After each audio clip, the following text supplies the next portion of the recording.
হে আল্লাহ, বিস্কিটের দোকানে এসে কিন্তু আমি কিন্তু স্টক করতে চাইছিলাম, বাট স্টক করি নাই, কিন্তু অনেক দাম। আমাদের ভাইয়ারা কি বলে শুনলেন। যাই হোক, স্টক করা যাবে না, কারণ খাইতে হইলে নিতে হবে, কিছু করার নাই।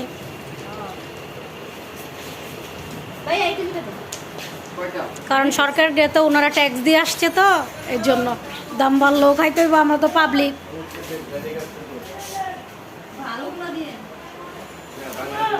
দেখেন দোকানে তো আবার পানি উঠেও ভরে গেছে, কি অবস্থা দেখছেন, এরাও কষ্টতে আছে।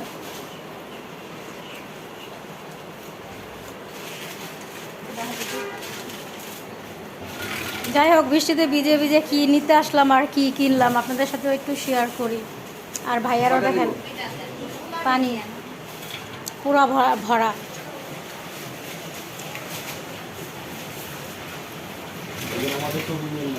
না, আপনাদের কারো নিচ্ছি না।